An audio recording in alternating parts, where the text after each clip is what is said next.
the FSTN Academy presents podcast show Diet Decode. So আজকে আমরা FSTN Academy থেকে নিয়ে চলে এসেছি আমাদের পডকাস্ট শো যার নাম আমরা দিয়েছি Diet Decode। আর আজকে তার ফার্স্ট এপিসোড এবং এই ফার্স্ট এপিসোডে আমরা আমাদের একাডেমিতে as a guest of honour পেয়ে গেছি celebrity dietitian and the senior diabetes expert at SugarFit, dietitian Shreyasi Bhowmick Sinha.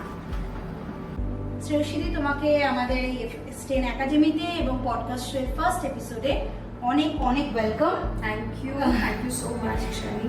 আমরা কথাটা কন্টিনিউ করব, কিন্তু তার আগে আমি একটা কথা বলেছি, যেহেতু তুমি আমার সিনিয়র তাই আমি দিদি হিসেবে কিন্তু কন্টিনিউ করছি একদম সঙ্গে নিশ্চয়ই।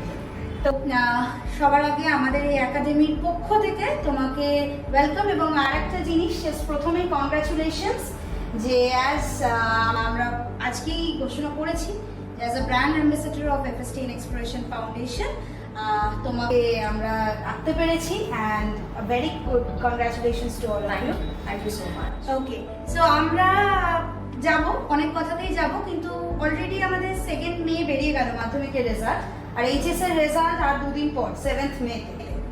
তো তোমার এই তো আমাদের এই নিউট্রিশন সাবজেক্টটা নিয়ে আমরা পড়াশোনা তখনই শুরু করি যখন এই মাধ্যমিকের পরে কি সাবজেক্ট নেবো এটা নিয়ে।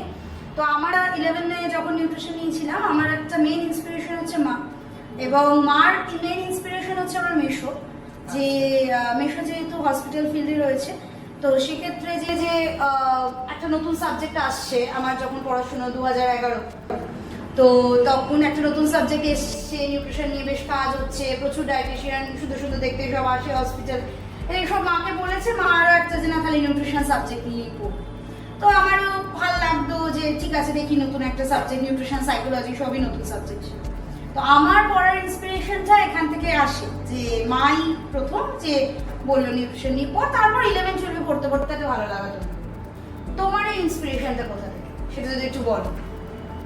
আমার বেসিক্যালি কি বলতো, যে আমি born and brought up in a family of doctors. তো আমার বাবা, তারপরে আমার মামার বাবা, মানে দাদু দিদা সবাই ডাক্তার ফ্যামিলিতে, কাকা এভরিওয়ান।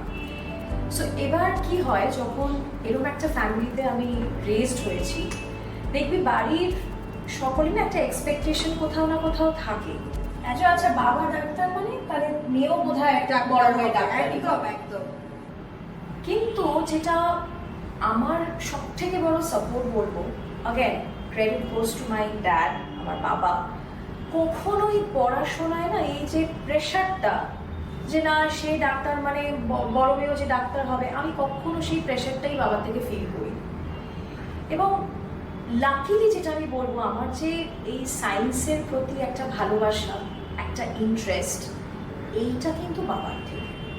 মানে আমার এখনো মনে পড়ে, ওই আমরা 9-10 যখন ওই হার্টের সার্কুলেশন ডায়াগ্রামটা মনে পড়ছে, superior vena CAVA, inferior vena CAVA দিয়ে তোর ওই অক্সিজেনেটেড ব্লাড, অক্সিজেন, এই যে সুন্দর করে যে ডায়াগ্রামটা যে বোঝানো, একটা ছবি এঁকে বোঝানো, আমি বোধহয় এখনো ওইটা সেই 9-10 পড়া আমার এখনো মনে আছে। হ্যাঁ, সো এই ইন্সপিরেশন, একটা ইন্টারেস্ট সায়েন্সের প্রতি ডেফিনেটলি বাবা। তারপরে কি হলো, ছোটবেলা থেকে সায়েন্সের প্রতি তো একটা ভালোবাসা আছে। তারপরে 10, 11, 12, তো 10-এর পরে যে মাধ্যমিকটা ক্রস করলে, এবার আমি অঙ্কে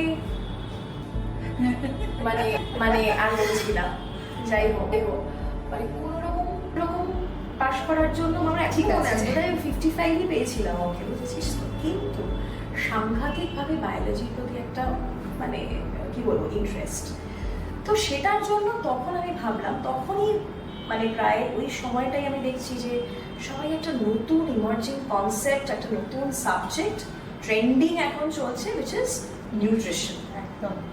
তো ক্লাস 10-এ তারপরে যখন পড়াশোনা করছি, যার মানে আমার প্রাইভেট টিউটার যারা ছিলেন, তাদেরকেও জিজ্ঞেস করলাম যে এটা নিয়ে পড়াটা কি সত্যি তার কোনো পার্সপেক্টিভ আছে ফিউচারে।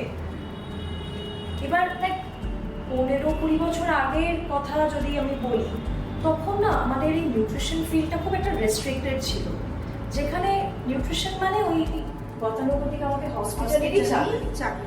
হ্যাঁ, একদম। সেটাই আমি সেটা ধরেই গেছি যে ঠিক আছে চলো ডাক্তার তো হতে পারলাম না, Hospital At least এ যদি যেতে পারো। একটা প্যারামেডিক্যাল লাইনে যেতে পারি। তো তারপর থেকে শুরু হলো যে 11-12-এ বায়োসায়েন্স আমার ছিল, যেখানে nutrition was a part of my subject. তারপর যত সেই সাবজেক্টটাকে পড়লাম জানলাম, তখন দেখলাম আরে এটা তো মোর অলওয়েজ সেরকমই যে একটা ডিজিজ তার একটা ফিজিওলজি কি হতে পারে, তার একটা প্যাথোফিজিওলজি কি হতে পারে, এবং সেই বেসিসে একটা সিম্পল খাওয়ার কিভাবে একটা মেডিসিনাল ট্রিটমেন্ট হিসেবে আমরা সেই পেশেন্টকে বা একটা ইউজারকে সুস্থ করতে পারি। তখন তো পেশেন্ট ইউজার এত কিছু নয়, একজন ইন্ডিভিজুয়ালকে যে আমরা সুস্থও হতে পারি সেটা দিয়ে, এটা একটা মানে নতুনত্ব ব্যাপার। এবং ফিজিওলজি, প্যাথোফিজিওলজি, অ্যানাটমি আমার এখনো মনে আছে আমরা ওই বিএসসি লেভেলে যখন ওই সিসি চ্যাটার্জির বই বলতাম, পার্কের বই পড়েছি, সেগুলো সেই কত বছর আগের বাবার পুরনো বই, আমি সেগুলোকেও অ্যাজ এ রেফারেন্স হিসেবে কিন্তু আমার কেরিয়ারটা মানে করলাম আর কি সেগুলো রেফারেন্স নিয়ে। তারপরেই ব্যাস 11-12 থেকে এবার ভাবলাম যে না এটা নিয়ে এগোতে চাই। তারপরে ব্যাচেলার ডিগ্রি, তারপরে আস্তে আস্তে মাস্টার ডিগ্রি, এবং এইভাবেই so and and so forth, সেইভাবেই আমার এই ফিল্ডে আসা আর কি।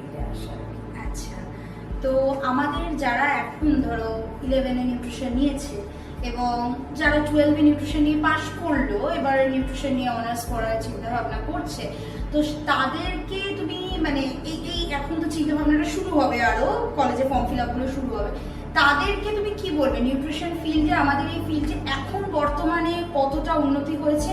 বা তুমি যে কথাটা বললে যে আমাদের এগিয়ে যাওয়াটা শুধু একটা লক্ষ্য ধরে ছিল হসপিটালেই চাকরি, তার বাইরে কি এখন ফিল্ডটা আরো এক্সপ্যান্ড করেছে? ডেফিনেটলি আমি তো এখনকার দিনে দাঁড়িয়ে মানে অ্যাজ আ নিউট্রিশনিস্ট, এবং নিউট্রিশনিস্টের আবার বিভিন্ন ডোমেন আছে, হ্যাঁ, নিউট্রিশনিস্ট আমরা একটা খুব জেনারেলাইজড নাম বলতে পারি, বাট একজন নিউট্রিশনিস্ট একটা ক্লিনিক্যাল নিউট্রিশনিস্ট ডোমেনে যাবে না, সে ডায়েটিশিয়ান হিসেবে তাকে করব না, সে স্পোর্টসে যাবে না, কোনো পার্টিকুলার কোনো ডোমেন যেমন পিডিয়াট্রিক, অঙ্কোলজি, এখন অনেক কিছু সাবজেক্ট ওরিয়েন্টেড আমাদের স্পেসিফিক ফিল্ড বেরিয়েছে, যেগুলোতেও কিন্তু মানুষেরা মানে স্পেশালি ইন্ডিভিজুয়ালসরা যারা নিউট্রিশন নিয়ে পড়তে চায়, তো সেখানে একটা হিউজ প্রসপেক্ট আমি বলবো। সো সেই পাথটা ডেফিনেটলি যেটা আমি বললাম যে ক্লাস 12-এর পরে তারপরে আমাদের ব্যাচেলার ডিগ্রি, এবং ব্যাচেলার ডিগ্রি থেকেই কিন্তু আমরা যেটা বুঝি সায়েন্স কনসেপ্টটা কিন্তু এখানে ভীষণ ভীষণ ইম্পর্টেন্ট। আমি কিন্তু কোনো আর্টস ব্যাকগ্রাউন্ড থেকে বা কমার্স ব্যাকগ্রাউন্ড থেকে যতটা আমার ওই সায়েন্টিফিক গ্রাউন্ডিং, যেটা আমার বেস ফাউন্ডেশন, সেটা যতটা না আমার স্ট্রং হবে, ডেফিনেটলি সেটা একটা সায়েন্স ব্যাকগ্রাউন্ড থেকে কিন্তু অনেক বেশি সেটা স্ট্রং। এবং তারপরে মাস্টার্স লেভেলে আমরা তো শুধু নিউট্রিশন নিয়ে পড়িনি, নিউট্রিশনের সাথে আমাদের যে আরও অ্যাসোসিয়েটেড সাবজেক্টস যেমন বায়োকেমিস্ট্রি, ফিজিওলজি, মাইক্রোবায়োলজি, এই সাবজেক্টগুলোর ওপরও কিন্তু আমাদের যথেষ্ট একটা দক্ষতা থাকতে হবে। তা না হলে তুমি একটা ফিউচারে গিয়ে একটা পেশেন্টকে যখন আমরা অ্যাসেস করছি, আমরা কী বেসিসে তাকে অ্যাসেস করবো যদি আমি তার ভেতরের কনসেপ্টটাই না জানি?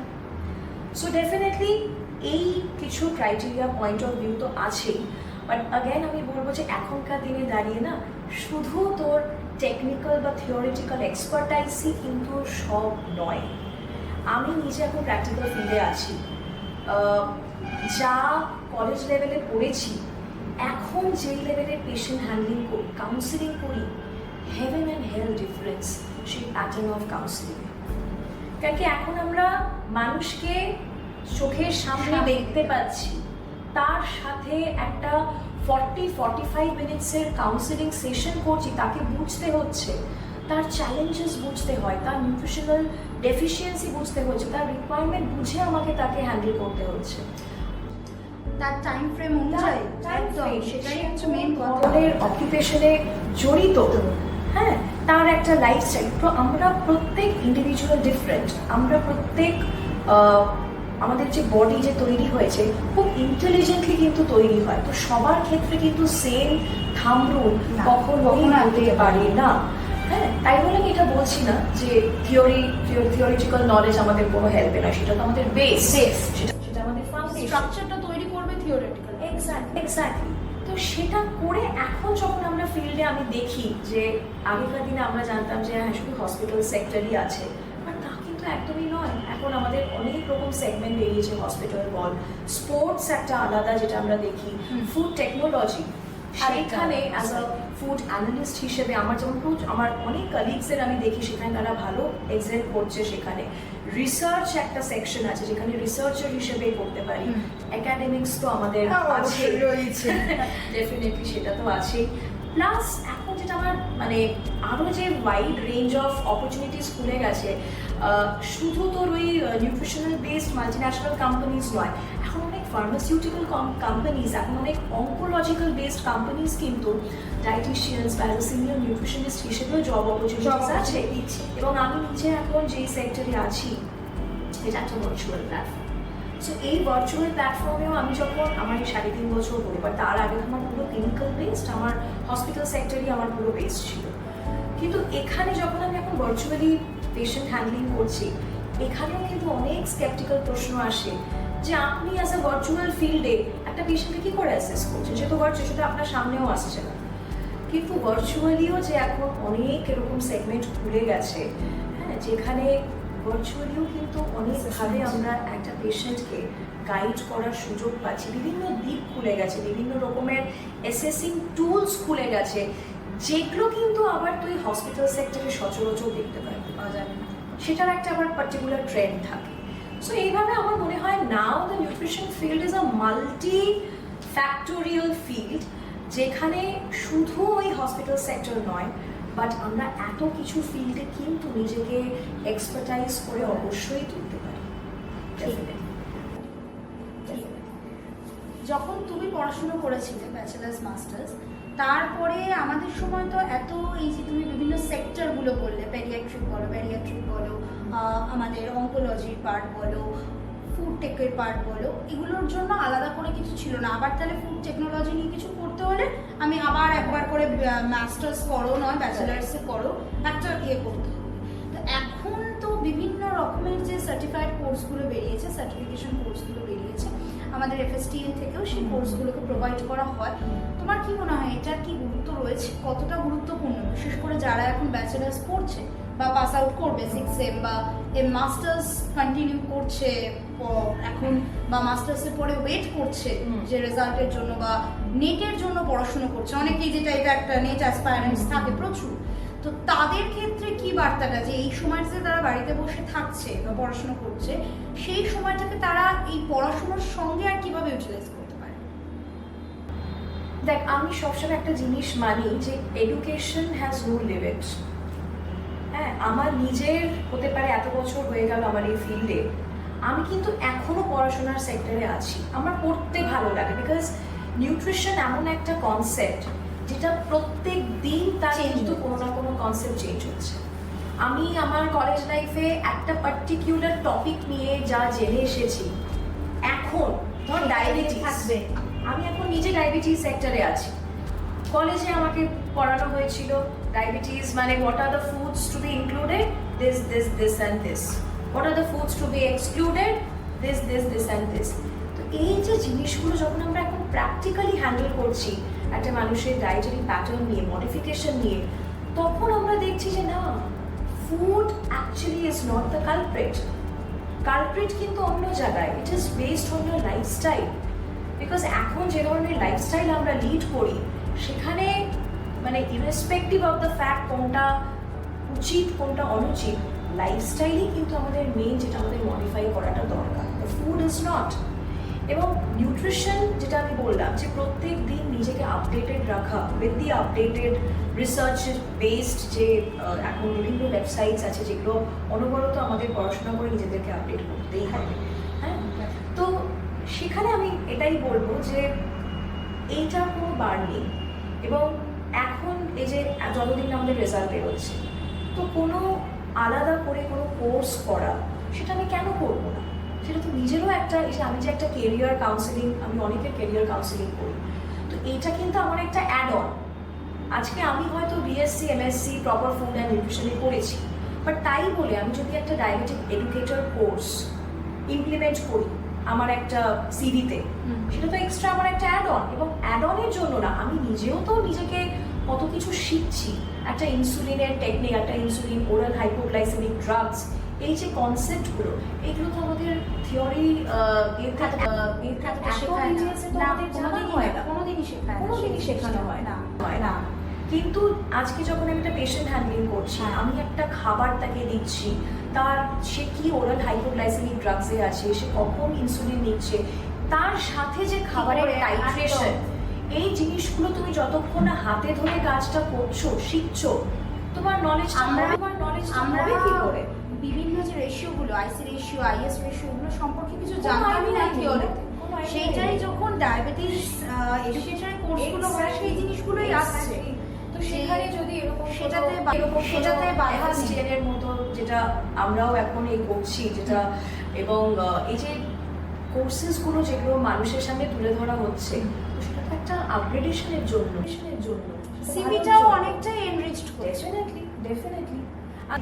আজকে যেমন ধর আমি, মানে এটা আমার স্বীকার করতে কোনো মানে চ্যালেঞ্জ হয় না, আমি যেমন খুব একটা অঙ্ক কেসেস আমি খুব একটা হ্যান্ডেল করি না।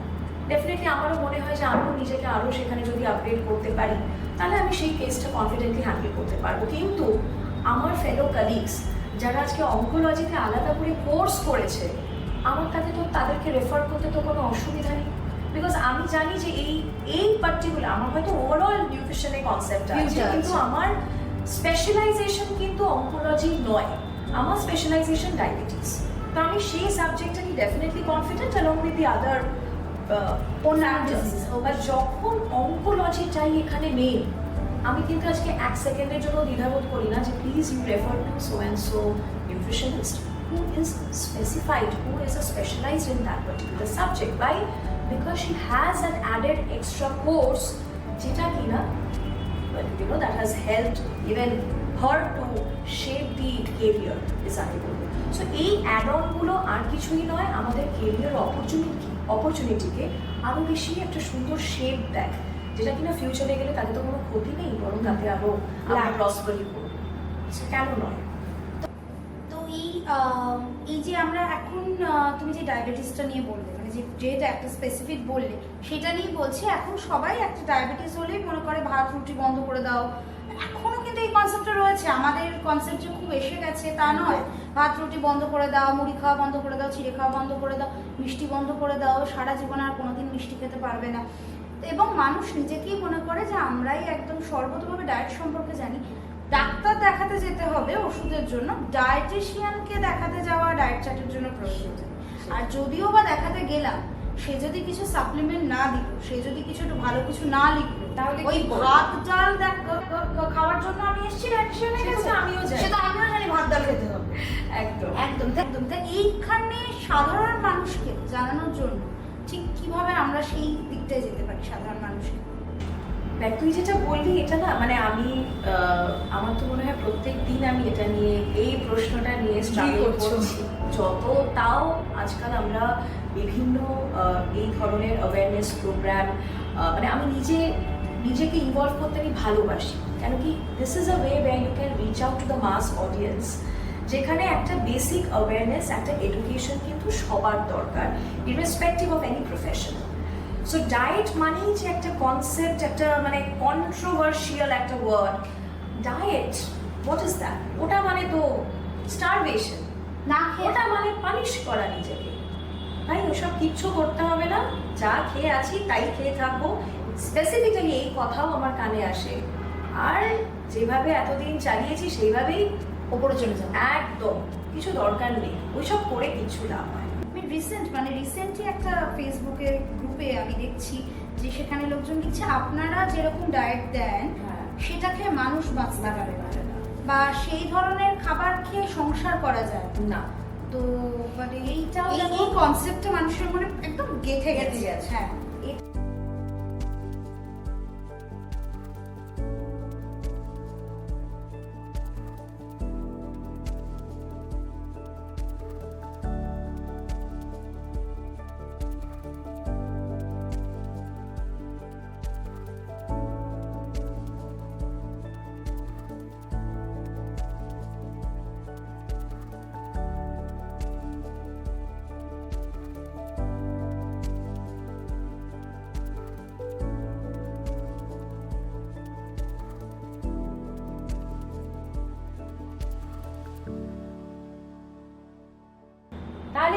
ডায়েটটা দিলেন।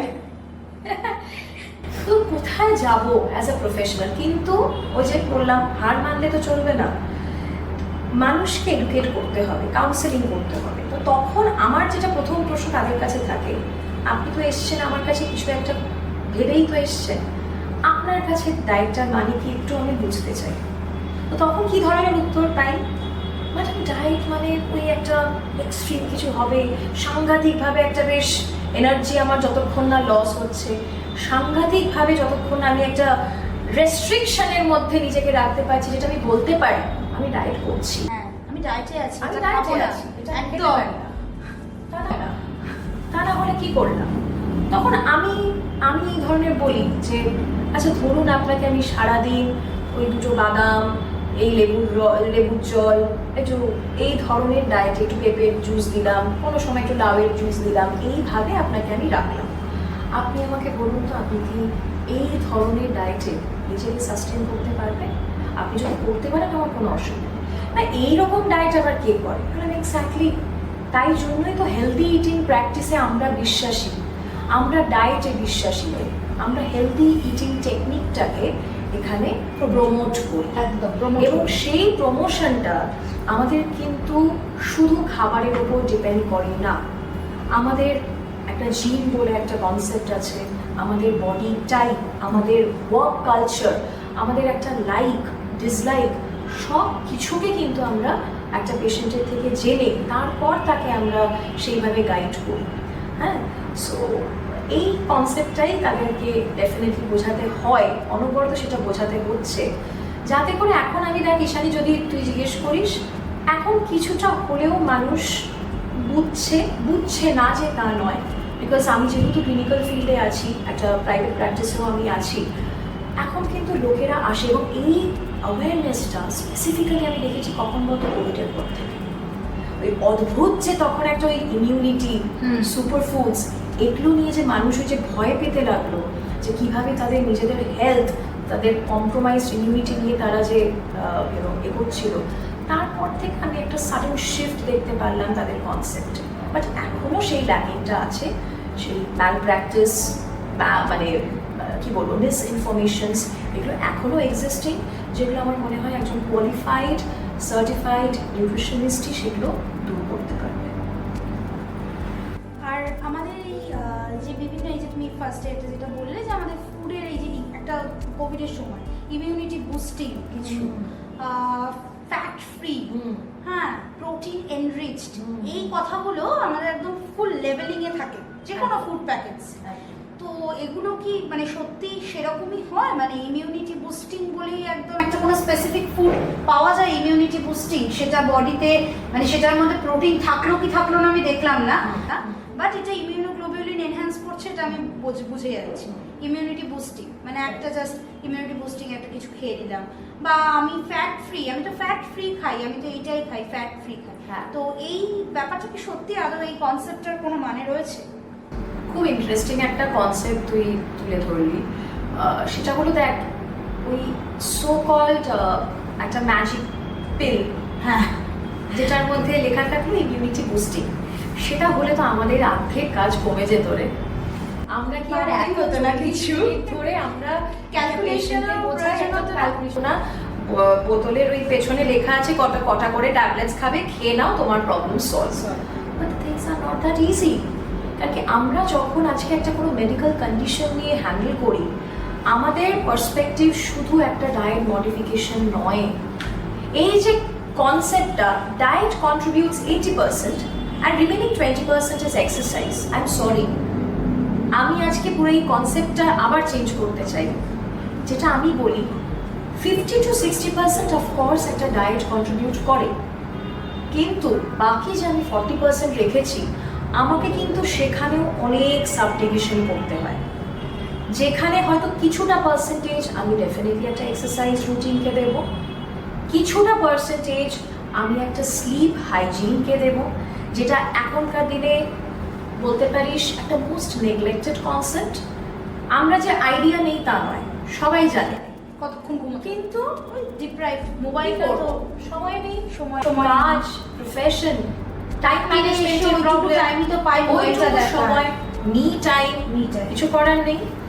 আরেকটা যেটা পার্ট সেটা হলো ইমোশনাল ওয়েলবিং, ভীষণ ভীষণ ভীষণ ইম্পর্টেন্ট। আজকালকার দিনে তুই ভাবতে পারবি না, আমার কাছে যে 30s আর্লি 30s একটা বেস আসে, তাদেরকে দেখতে না পুরো 50 বছরের কিন্তু মানে ওমেনদের একটা আমি ছাপ পাই চোখের মধ্যে। কেন বলতো? এই ক্রনিক স্ট্রেস নিয়ে তারা যে স্ট্রাগল করছে সিভিয়ারলি। হ্যাঁ, আর ঘুম মানেই যে কনসেপ্ট থাকে, ম্যাডাম আমি 7-8 ঘন্টা ঘুমিয়েছি আপনি বলেছিলেন, কিন্তু কখন ঘুমোতে যাচ্ছি, সেই ঘুমের কোয়ালিটি আমার কেমন, সেগুলো আমার কাছে বদর ইস্যু। আমি রাত 2টোয় ঘুমোতে পারি, 10টায় উঠতে পারি। আমি 10টায় উঠছি, আপনি বলেছিলেন 7-8 ঘন্টা ঘুমোতে হবে, ব্যাপারটা কি আছে? আমি তো 8 ঘন্টায় ঘুমোচ্ছি। কিন্তু ম্যাম তাও আপনি বললেন 7-8 ঘন্টা ঘুমোলাম, কিন্তু নেক্সট দিন উঠে এত লেথার্জি, সেই এনার্জিটাই পাচ্ছি না কাজ করার। তাহলে 7-8 ঘন্টার এই কনসেপ্টটা তাহলে কি? তখন কিন্তু একজন মানুষকে আমাকে কোয়ালিটি নিয়ে বোঝাতে হয়। তখন চলে আসে সেই স্লিপ হাইজিনের গল্প, যে কিভাবে তোমার স্লিপ হাইজিনটা তোমার যে এই নেচার সাইকেল তার সাথে কিভাবে এটা জড়িত। সেটা যাই হোক, সেটা তো আরও বড় একটা কনসেপ্ট। এবং যেটা বললাম যে ইমোশনাল ওয়েলনেস ভীষণ ভীষণ ভীষণ ইম্পর্টেন্ট। এবার আমি এটা বলছি না যে তুমি স্ট্রেস নেওয়া বন্ধ করে দাও, এটা কি হয়? এটা ভীষণই একটা ইমপ্র্যাকটিক্যাল স্টেটমেন্ট। লাইফে স্ট্রেস নিয়ে যতদিন বাঁচবো ওটা নিয়ে তো বাঁচতেই হবে, কিছু করার নেই। কিন্তু একটা স্ট্রেসকে আমরা কিন্তু অনেকটা অবধি না ম্যানেজ করার ক্ষমতাটা রাখতে পারি, যদি অ্যাগেন আমরা সেই টেকনিকটা জানি। Stress management. আমি কিছুদিন আগে, আমি জানি না তুই দেখেছিলিস কিনা, আমার পেজে আমি একটু ওই ডিটক্স নিয়ে একটা কথা বলেছিলাম। হ্যাঁ, যে লোকেরা আজকাল ডিটক্স করে যাচ্ছে। আমি ডিটক্স জুস খাই, পেঁপের জুস খাই, লাউয়ের জুস খাই, ডিটক্স ডায়েট। ইনিশিয়ালি দুর্দান্ত ওয়েট লস করেছি আমি, 1.5 কেজি 2 কেজি, কিন্তু ম্যাডাম তারপরে কি হলো? স্ট্যাগনেন্ট হয়ে গেল। কিন্তু লোকেরা ওই জুস খেয়ে যে ডিটক্স করছে, কিন্তু কেউ কিন্তু আজকে ইমোশনাল ডিটক্স নিয়ে কথা বলে না। সেটাও তো তোর ওয়ান ওয়ে অফ ডিটক্সিং। আমি নিজে করি। আমার যখন সারাদিনের কাজকর্ম শেষ হয়ে যায়, আমি জানিস তো জার্নালিং করি। আজকে সারাদিনে আমার কি ভালো হলো, সারাদিনে আমার কি আজকে খারাপ হলো, যেগুলোকে হয়তো পরবর্তীকালে আমাকে ভাবতে হবে যে না, এগুলোকে কিভাবে আমি সংশোধন করতে পারি। আমি নিজে একটা ডায়েরি মেনটেন করি, যেখানে আমি আমার মনের কথা সেখানে লিখি। That is also one way of emotional detoxification, যেটাও কিন্তু তোমার শরীরকে সুস্থ রাখতে। তুই ইমিউনিটি নিয়ে কথা বলছিলিস, ইমিউনিটি কম্প্রোমাইজটা হয় কেন? শুধু কি খাবারের জন্য, এবং তুমি ওই পিল নিতে থাকো আর তোমার ইমিউনিটি বাড়তে থাকবে? এই ফ্যাক্টরসগুলো কিন্তু আমাদের ইমিউনিটি কম্প্রোমাইজ করে। যেখানে একটা ইমিউনিটি বুস্টিং, আমি যদি কাউকে কিছু মানে কি বলবো, প্রোগ্রেসিভ রেজাল্ট নিয়ে তাকে যদি গাইড করি, there is no such pill in the world যেটা বেরিয়ে গেছে এবং যেটা এতটা প্রবলেম আমাদের সলভ করে দিয়েছে। তাহলে তো সবাই আজকে করে, কারণ এই পৃথিবীতে আর কোনো মেডিকেল কন্ডিশন বলে আর কিছু থাকতো না। বাট সেটা তো নয়, actually that is the bitter truth. আচ্ছা, এবার আমি একটা প্রশ্ন করি, যেটা বোধহয় খুব রেলেভেন্ট প্রশ্ন যাবে আমাদের এই আমাদের এই পডকাস্টেও যাবে। এই প্রশ্নটা আসতেও পারে হয়তো নিচে অডিয়েন্সের পক্ষ থেকে। আপনারা যে এত ডায়েট নিয়ে বড় বড় কথা বলছেন, তো আপনারা যারা করছেন, হোস্ট করছেন, আমাকে তো অবশ্যই নিজেরাই তো ওভারওয়েট। তাহলে এইরকম ভাবে যে আপনারা এত ডায়েট নিয়ে কথা বলছেন, তাহলে আপনাদের লাইফে অ্যাপ্লাই করেন না? এটার কোনো উত্তর আছে তোমার কাছে? বা তুমি এরকম কিছু ট্রোলিং এর শিকার কোনোদিন হয়েছো? প্রচুর। হ্যাঁ, মানে খুব ক্রিস্প যাব এই উত্তরটাতে। সেটা হলো যে আপনি আমার কাছে এসছেন একটা নিউট্রিশন অ্যাডভাইস নিতে। সেটা কিসের উপর ডিপেন্ড করে? সেটা আমার নলেজ, আমি এতদিন যা যা পড়েছি সেটা আমি ঠিকভাবে আপনাকে মানে ইমপ্লিমেন্ট করতে পারছি কিনা, এবং সেটা আপনাকে কিভাবে আমি হেল্প করছি আপনার নিউট্রিশনাল অ্যাসেসমেন্ট নিয়ে, যেভাবে হোক না কেন, সেটা আমরা একটা প্রপার রিকল। পয়েন্টটা কিন্তু সেখানে। আমি অ্যাজ আ নিউট্রিশনিস্ট, আমি রোগা না মোটা, আমার অ্যাপিয়ারেন্স কিরকম, আমার সাইজ কেমন, how does it matter? Exactly. আমি তো এইটার জন্য তো আপনি আমার কাছে আসেননি না। আপনি আমার কাছে যেটা পেতে এসেছেন সেটা দেখুন না, সেটা আপনি কোয়ালিটি রেজাল্ট পান কিনা। That should be your concern.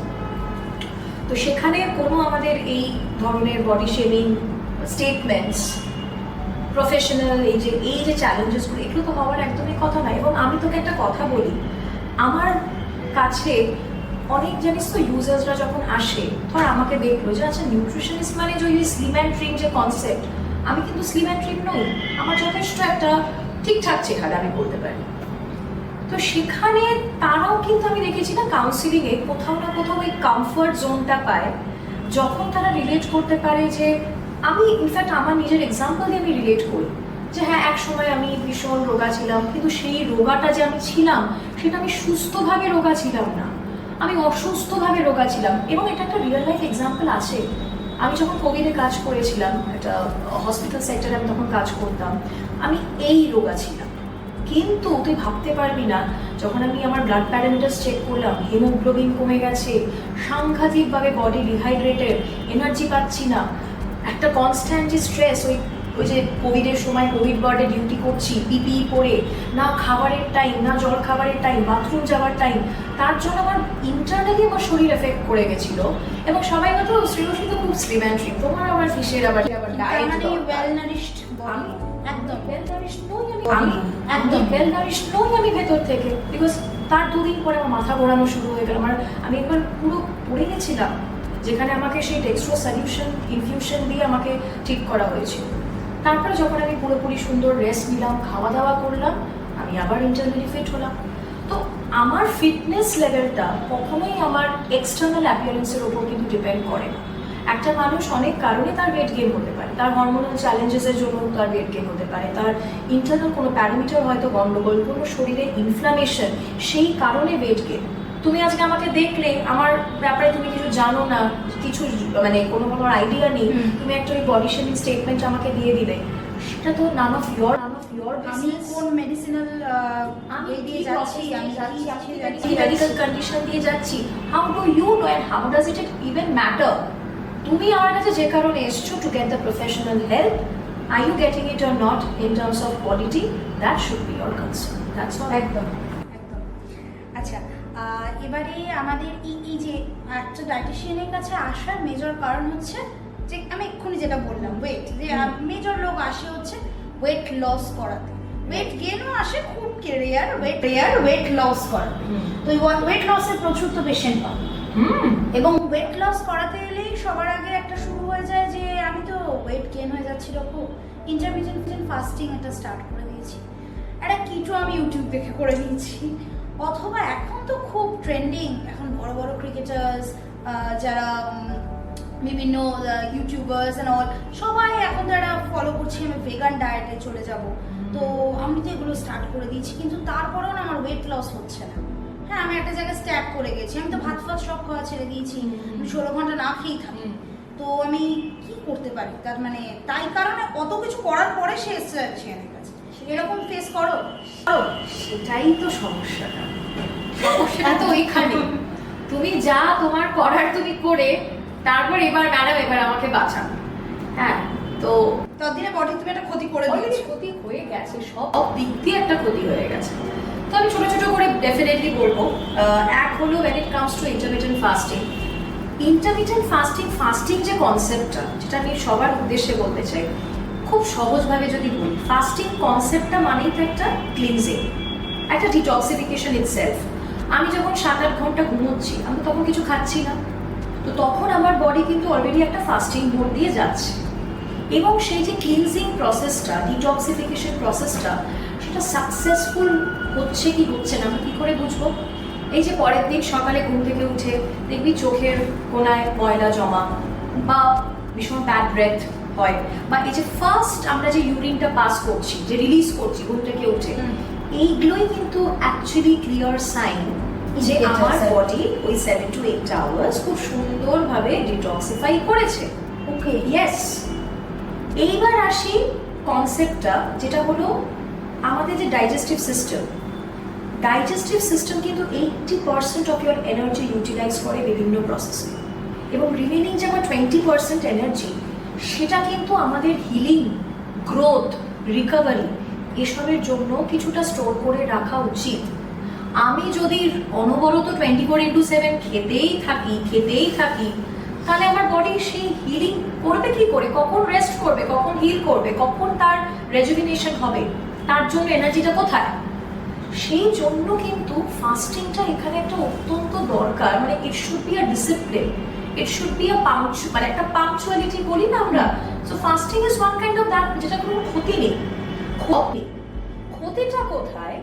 যখন সেটাকে আমরা ফ্যাড হিসেবে প্রমোট করি, বা সেটাকে আজকাল না জেনে সো কল্ড নিউট্রিশনিস্ট, একদম সো কল্ড নিউট্রিশনিস্টরা যেভাবে প্রমোট করছে, সো সেটাতে গন্ডগোল। তো ইন্টারমিটেন্ট ফাস্টিংটা আমরা যদি একটা রিজিড বক্সে ফেলে দিচ্ছি, আপনাকে 16:8 ঘন্টা, মানে এই যে 60:8 মেথড ফলো করতে হবে, 14:10। ভাই বা কেন? এটা তো সবার জন্য অ্যাপ্লিকেবল নাও হতে পারে।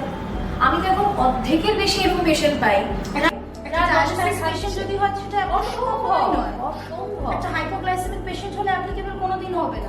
সেগুলো তো তোর মানে ডিজার্টমেন্ট ইমপ্লিমেন্ট করার তো মানে উচিতই নয়।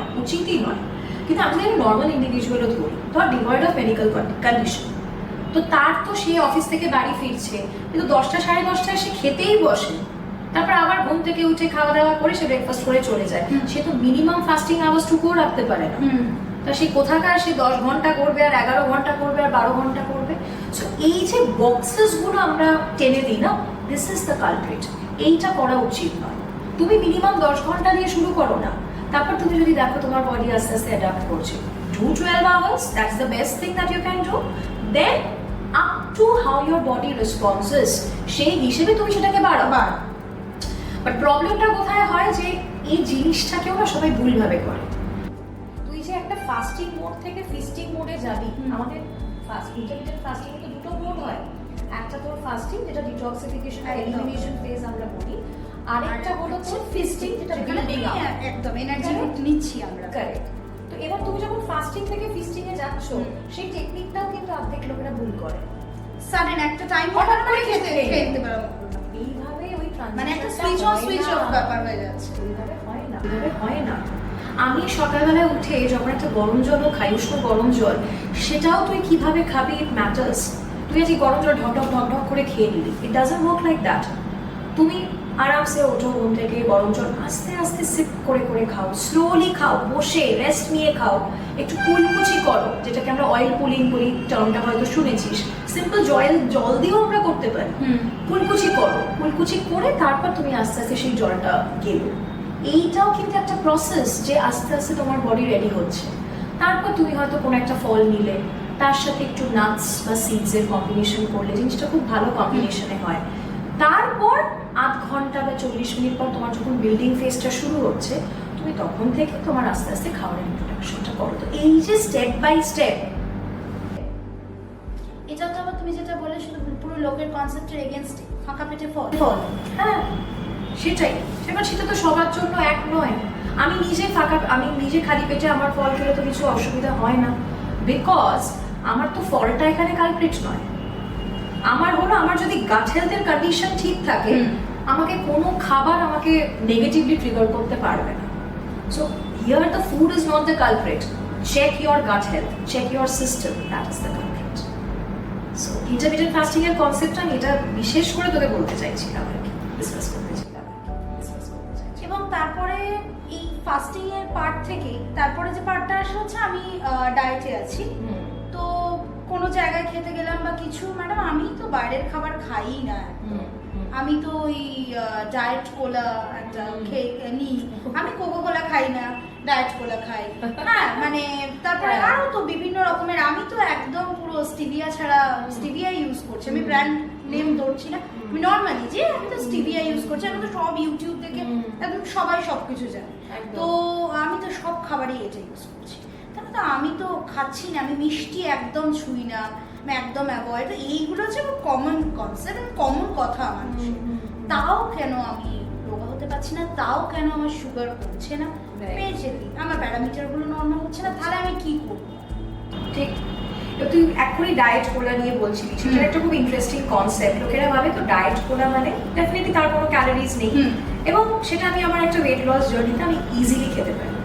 বাট আমরা এটা ভুলে যাচ্ছি, সে ক্যালোরিজ আমাকে হয়তো ইন্টেনশনালি ক্যালোরিজ দিচ্ছে না, বা তার মধ্যে যে আর্টিফিশিয়াল সুইটনার্স, কেমিক্যালস, সেগুলো আমরা ভুলে যাচ্ছি। আমি হয়তো ওদিক থেকে বাদ দিচ্ছি, কিন্তু আরেক দিক কিছু থেকে তো add on অনেক আমার কিছু হচ্ছে। অ্যাড অন করে দিচ্ছে। তো সেটাও তো it is an add on to my West line. যেটা আমরা ফ্যাট নিয়ে কথা বলি, আমরা যখন ওয়েট গেইন নিয়ে বলি, আমরা তো কিছুভাবে ওয়েট গেইন করি না। ওয়েট গেইন মানে এখানে আমরা ফ্যাট গেইনের কথা বলছি। তো that also ads on to your West line যখন আমরা সেটা নিয়ে বলি। তো আমি বলি বাবা তার থেকে তুমি ডায়েট করে কেন, তুমি রেগুলার কোলা খাও কেন? রেগুলার কোলা খেলে অ্যাটলিস্ট সেই মানুষটা না অ্যাওয়্যার হবে যে না এর থেকে বেশি আর খাবো না। রেগুলার কোলা, ডায়েট কোলা, ও ক্যালোরিজ নেই, আমি খেয়েই যাচ্ছি, এদিকে তার যে আর্টিফিশিয়ালি আরো কত কি ঢুকছে সেটা মানুষের কোনো আইডিয়াই নেই, তাই না? তো আমার মনে হয় সেই কনসেপ্টটা ডেফিনেটলি। আর তুই যেটা আরেকটা আমার কাছে এই কিছুদিন আগেই একটা কনসেপ্ট নিয়ে আমার কাছে এসেছিল, ম্যাডাম আমি ওই লো ফ্যাট নিয়ে তুই বলছিলিস, ওই আজকাল নাকি কি ফ্যাট ফ্রি মেয়োনিজ নাকি পাওয়া যায়। আমি তো শুনে অবাক, বানাবে কি করে? বলছি ম্যাডাম আমি ফ্যাট ফ্রি মেয়োনিজ খাই। আমি বললাম okay, what is that? Fat free মেয়োনিজটা কি? ম্যাডাম ওই যে মেয়োনিজটা, ওটার মধ্যে কোনো ফ্যাট নেই।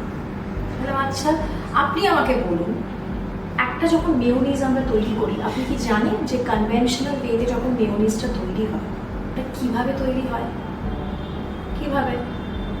তখন আমি বলেছিলাম একটা যখন মেয়োনিজ তৈরি হয় সেখানে আমার একটা ডিমের কুসুম দরকার পড়ে, 1 কাপ তেল দরকার পড়ে, ভিনিগার দরকার পড়ে, লেবু দরকার পড়ে। এবার তুই টোটাল ফ্যাটটা ক্যালকুলেট কর, এই তো আমাকে 98% ফ্যাট এখানেই দিয়ে দিল। হ্যাঁ হ্যাঁ, সুগার তেলটাই তো আছে। ফ্যাট ফ্রি মেয়োনিজ সেটা তৈরি করবে কি দিয়ে? এক্স্যাক্টলি। সো এগুলো না ভীষণ এগুলো এখন সব ওই মার্কেটিং প্লয়েস, যেগুলো ওই ওয়ান ওয়ার্ড ওই মানে কিভাবে একটা লোক catchy line ইনফরমেশন দিতে পারে। and I think these are the best examples.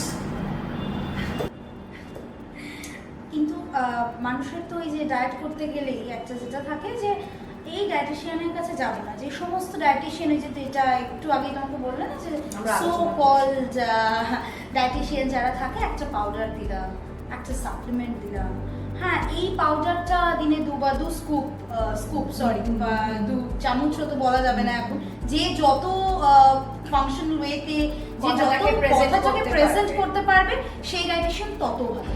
হ্যাঁ, তো আমি 2 স্কুপ খাবেন সকালবেলা, দুপুরবেলা 3 স্কুপ আর রাত্রিবেলা 3 স্কুপ, এইটার ওপরেই পুরোটা দাঁড়িয়ে রয়েছে। তো পাউডারের ওপরেই আছি, একদম ঝটঝট করে আমার 1 মাসে আমি 7-8 কেজি কমিয়ে ফেলতে পারছি। তো মানে এগুলোর আলটিমেটাম রেজাল্ট কি?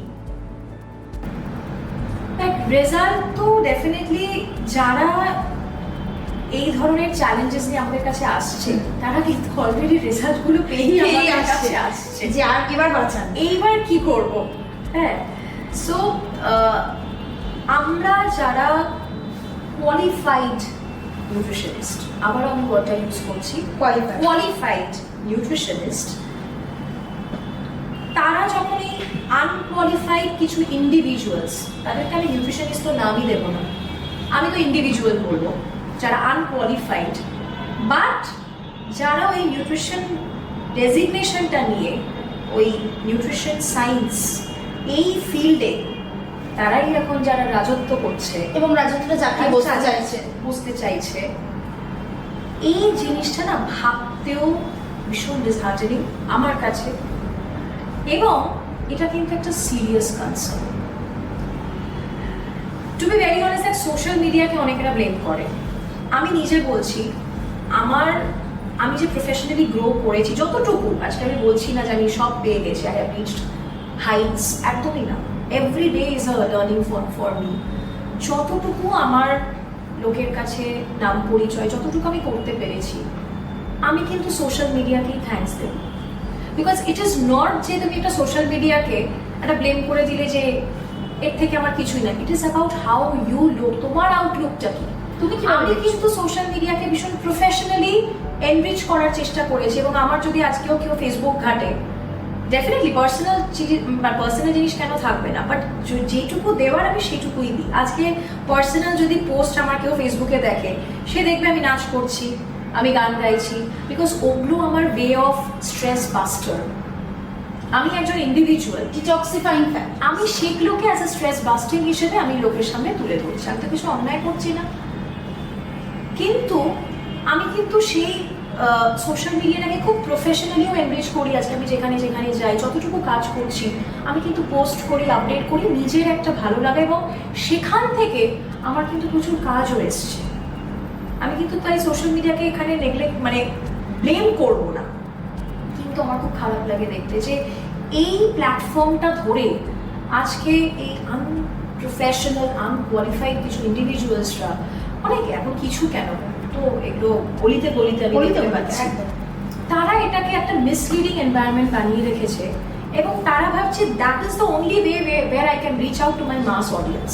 বাট সেটা যে কিভাবে একটা নেগেটিভ ইম্প্যাক্ট, তোমার তো কিছু এসে যাচ্ছে না, তুমি তো তাই জন্য এটা করছো, কিন্তু তুমি যাদের হেলথ নিয়ে জিনিসটা করছো সেই বেচারাদের দোষ কি? And they are also getting carried away.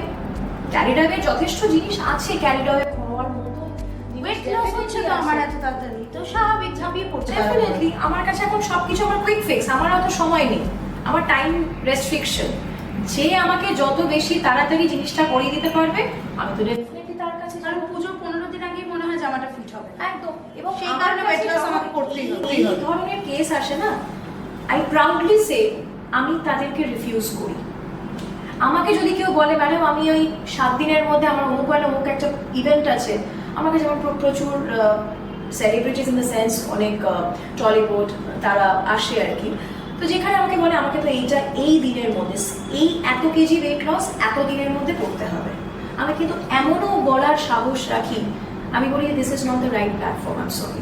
বলছে কেন, আপনি নিউট্রিশনিস্ট নয়, আপনি ডায়েটিশিয়ান নয়? বললাম অফকোর্স, কিন্তু আমি ম্যাজিশিয়ান নয়, আমি তো জিনিসটা হেলদি ভাবে করাবো, আমি কোনো আনহেলদি ওয়ে প্রমোট করব না, এবং সেটা তো আমার জানাও নেই। I am not a professional in doing all those unhealthy or unethical practices, আমি তো সেটা করতে পারছি না। I am not following the quack means. একদম। এবং I would have love to, যদি আমাদের সত্যি একটা ওই আলাদিনের ওই প্রদীপ যদি থাকতো, আই উইশ যদি আমার কাছে একটা আলাদিনের প্রদীপ থাকতো এবং আমি জাস্ট উইশ করলাম আর হয়ে গেল, তাহলে তো আমারও অর্ধেক কাজ হয়ে যেত। That is not the fact. তো আমাদের এই কথাটা নিয়ে আমি জাস্ট আমরা একটু শেষের দিকে আসি এবারে, যে আমাদের এই বিভিন্ন কোর্স যখন স্টার্ট হয় বা হয়, তো সেগুলোর ক্ষেত্রে আমাদের একটা এএফএসটিএন এর ক্ষেত্রেই আমি বলছি, আমাদের একটা মেজর ব্যাকগ্রাউন্ড আগে হচ্ছে health profession. It's maybe medical, paramedical, যে কোনো ক্ষেত্রে হেলথ প্রফেশনাল বাদ দিয়েও কিছু মানুষ থাকে, আমার ক্লাসেও অনেক সময় আমি দেখেছি, কিছু মানুষ থাকে যারা না জিনিসটা অনেক দিন ধরে ফেস করে আসছে, 62, 63 এজ পড়ছে, শুধুমাত্র কি তারা 15 বছর 16 বছর ধরে ডায়ালিসিস পেশেন্ট, শুধু জানতে চায় জিনিসটা কি, আমার কিডনিতে কি হয়েছে, কিডনিটা জিনিসটা কি, সেটা একটা সঠিক প্ল্যাটফর্ম থেকে সঠিক জায়গা থেকে জানতে চায়। সেটা কি ভুল? একদমই নয়। কেন এটা ভুল হবে? ডেফিনেটলি নয়। আমি আজকে একটা খুব ছোট্ট এক্সাম্পল, হয়তো এটা একটু আউট অফ দ্য বক্স টপিকটা হবে, এখানে রিলেট করতে পারবো আমরা। আমি নিজে একজন সঙ্গীত বিষয় গান শিখেছি, এবং আজকে আমি নাম নিচ্ছি না, আমি একজন যথেষ্ট নাম করা সঙ্গীত শিল্পীর কাছে আমার বেসিক আমার গানের তালিম হয়েছে। তো আমি প্রথমে আমি যেভাবে তার কাছে গেছি অডিশন দিয়ে, সেটা কিন্তু অডিশনের মাধ্যমে গেছি, তার কাছে ভর্তি হয়েছিলাম, হ্যাঁ। এবং আমার কোয়ালিফিকেশন, যেহেতু তুমি গান নিয়ে কখনো কিছু করেছো কিনা, তুমি গান শিখেছো কিনা, কত বছর ধরে তুমি গান শিখছো, তো আমি কিন্তু সেই বেসিসে তার কাছে অ্যাডমিশন নিয়েছি শেখার জন্য, বিকজ আমি আরও শিখতে চাই। কিন্তু আমি যেদিন ওনার বাড়িতে গেছিলাম, আমি অদ্ভুতভাবে দেখছি যে আরেকটা তোর গ্রুপ অফ ইন্ডিভিজুয়াল আছে বয়স্ক, যারা ধর 50s, 60s, তারা না একটা ওই মানে হয় না একটা বাঁচার মানে, বিকজ তারা ভীষণ গান ভালোবাসে, তারা শিখতে আসছে না, তাদের ভালো লাগাটা, বিকজ তারা গান ভালোবাসে, they want to get involve, তারা গান আরও শুনতে চায়, শিখতে চায়, সেই জন্য তারা কিন্তু আসছে ওই বিশেষ সঙ্গীত শিল্পীর কাছে গান শিখতে। তাহলে এখানে অন্যায়টা কি? সে যে তাদেরকেও তালিম দিচ্ছে, তো এখানে তো কোনো অসুবিধা তো কিছু নেই। তো আমার কাছে ডেফিনেটলি যখন আমি এই যে এফএসটিএনে আমরা যে কোর্সেসগুলো প্রোভাইড করছি, these are being provided with qualified health professionals, এখানে তো কোনো ডাউট নেই। এবং যারা এই এডুকেশনটা নিচ্ছে, অ্যাকসেপ্ট করছে, সেটা তো আমরা মাস অডিয়েন্সের কাছে আমরা জিনিসটাকে ওপেন রাখতেই পারি। এডুকেশন তো ডিসক্রিমিনেট করা উচিত নয় যে কারা এটাকে অ্যাবজর্ব করবে এবং কারা এটাকে অ্যাবজর্ব করবে না, ডেফিনেটলি নয়। সো আজকে আমি এটা বলতে পারি না যে আমি এত বছরের এক্সপিরিয়েন্স মানে আমি সব কিছু জানি। আমি এখনো আমার পেশেন্টদের থেকে যারা সেই কন্ডিশনটাকে নিয়ে এত বছর ডিল করছে তাদের থেকে অনেক শিখছি, আমি এখনো শিখছি। এবং সেটা শিখতে তো আমার কোনো অসুবিধা নেই, কোনো দ্বিধাবোধ নেই। সে আমার কাছে হয়তো টেকনিক্যাল কিছু জিনিস শিখছে যেগুলো তারা জানে না, কিছু প্র্যাকটিক্যাল এক্সপিরিয়েন্স তাদেরকে আমি শেখাচ্ছি, বাট তাদের কাছ থেকেও আমি আজকে অনেক কিছু শিখেছি, যেগুলো আবার কি আমি অন্য পেশেন্টকে তাদের এক্সাম্পল ধরিয়ে তাদের কাছে একটা এক্সাম্পল প্লেস করি। সো আমার এটাতে কোনো অন্যায় মনেই হয় না। Education is for everyone, irrespective of any background. But হ্যাঁ, ডেফিনেটলি যে অর্গানাইজেশন থেকে আমরা জিনিসটাকে দেওয়ার চেষ্টা করছি, সেখানে আমাদের যথেষ্ট একটা প্রুভেন একটা বেস বা একটা কনসেপ্ট বা একটা ফাউন্ডেশন আছে যে everyone is coming from a science background and everyone is a health professional here. So we all are working as a team. So এখানে প্রত্যেকজনকে কিন্তু দরকার টু অ্যাগেন আপগ্রেড। যেখানে ওই নিউট্রিশনিস্ট মানে আমি শুধু ডায়েট নিয়ে বলবো, আমি তার মেন্টাল হেলথ নিয়ে বলবো না। I don't work like that. আমি হয়তো হতে পারি বাই প্রফেশন নিউট্রিশনিস্ট, বাট আমি কি তাকে মেন্টাল হেলথ নিয়ে কথা বলতে পারি না? মেন্টাল হেলথ নিয়ে কথা বলার জন্য সেটা শুধু সাইকোলজিস্টই লাগবে না, অন্য কেউ কথা একদমই বলতে পারবে না। আমরা এখানে হলিস্টিক অ্যাপ্রোচ নিয়ে কাজ করি। That is where the clinical dietitians আর তাদের স্পেসিফিকেশনটা হলো তারা হলিস্টিক অ্যাপ্রোচ নিয়ে কাজ করে, তারা শুধু ডায়েট নিয়ে কাজ করে না।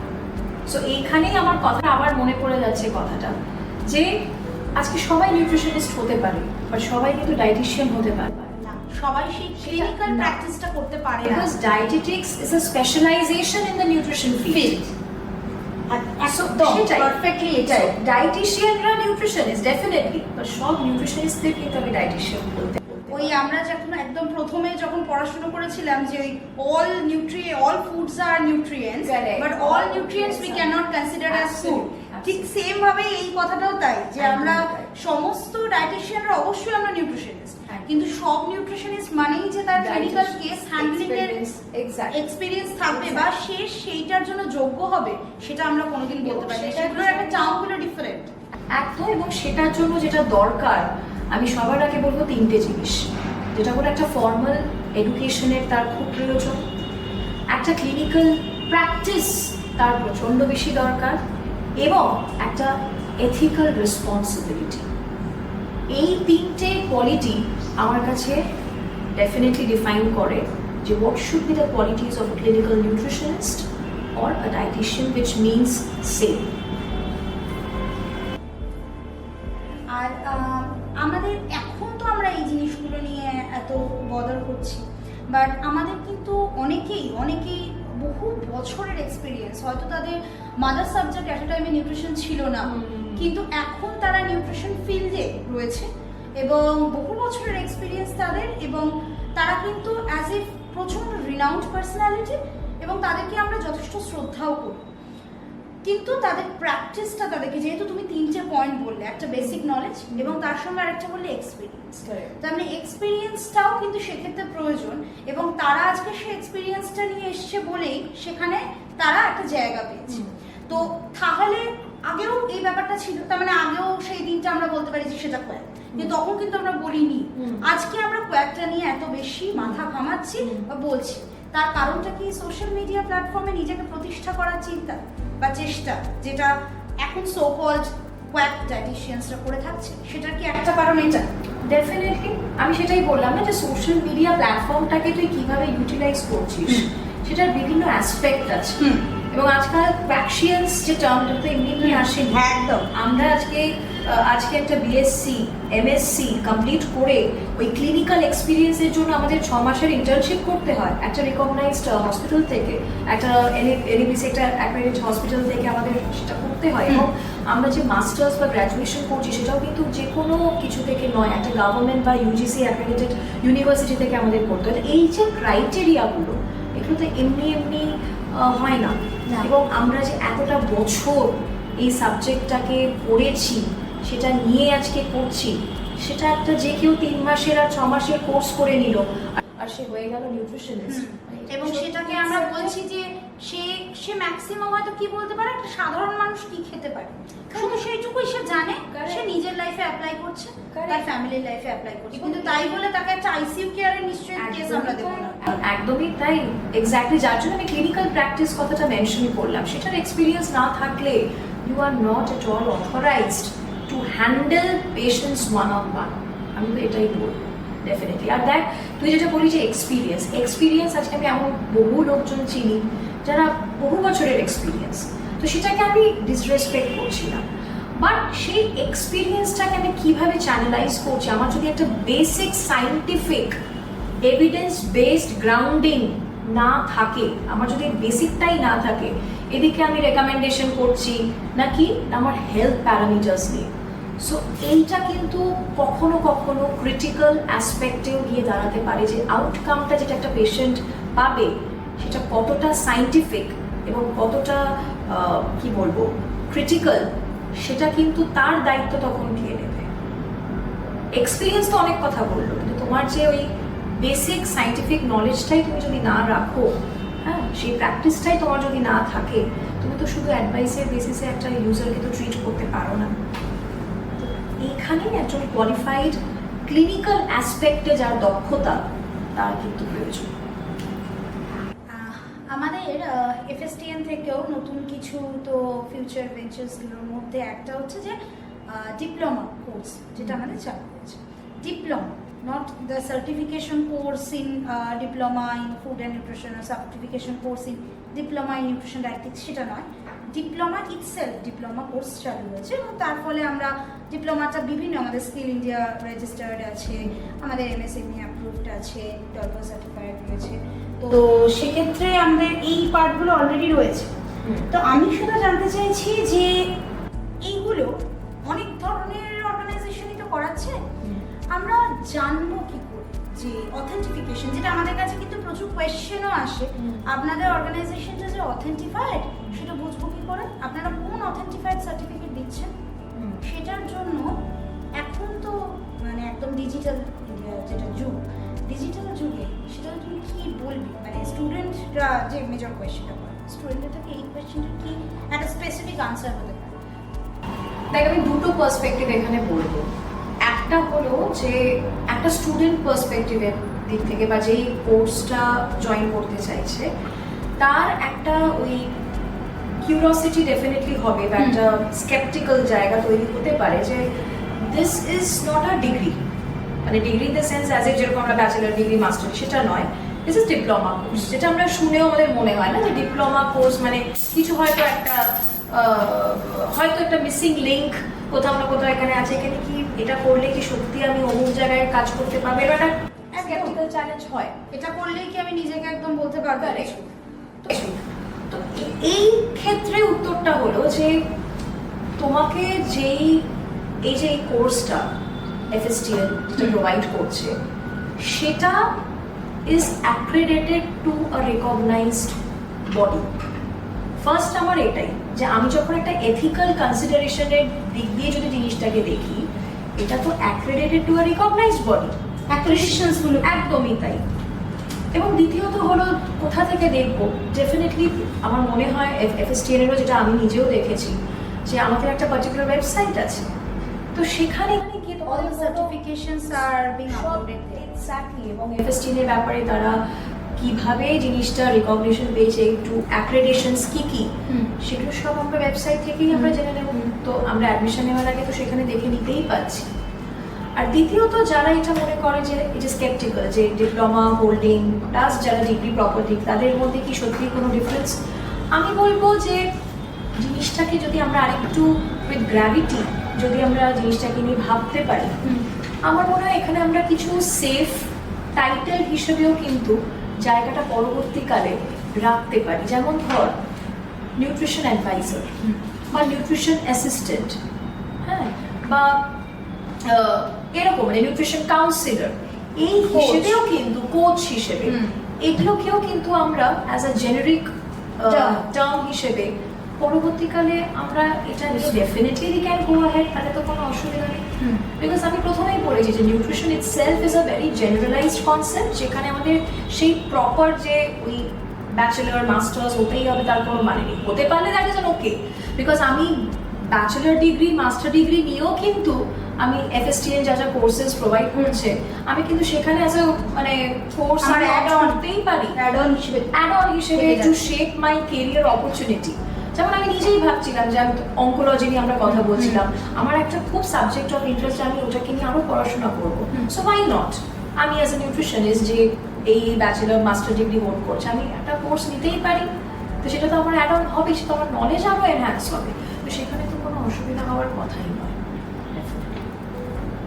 থ্যাংক ইউ সো মাচ, মানে তুমি অনেকটা টাইম দিলে আমাদেরকে, আমরা অনেক কিছু জানলাম শিখলাম।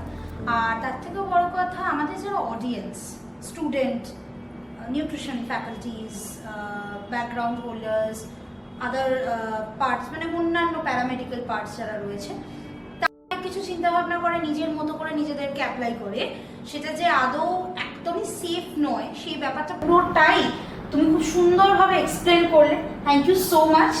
অ্যান্ড আমরা আবার চাইবো যে এরকম আরেকটা কোনো ডায়েটি বোর্ডের আরেকটা কোনো এপিসোডে অন্য কোনো টপিক নিয়ে আমরা ডিসকাস করব, অন্য কোনো একটা টপিক নিয়ে, কারণ আজকেরটা একদম বেসিক ছিল এবং সেইটা আমরা আরও এগিয়ে নিয়ে যাব। Thank you so much from our FSTN academy, যে তুমি আজকে আমাদের এখানে গেস্ট হিসেবে এলে, এবং আমার এপিসোড 1টা আশা করছি একটা সাকসেসফুল এপিসোডে হবে। যখন আমরা এটা সবার কাছে পৌঁছবে তখন অবশ্যই এটা একটা সাকসেসফুল ওয়েতে, একটা পজিটিভ ওয়েতে সবাই সেটাকে ভাবছে। Thank you so much.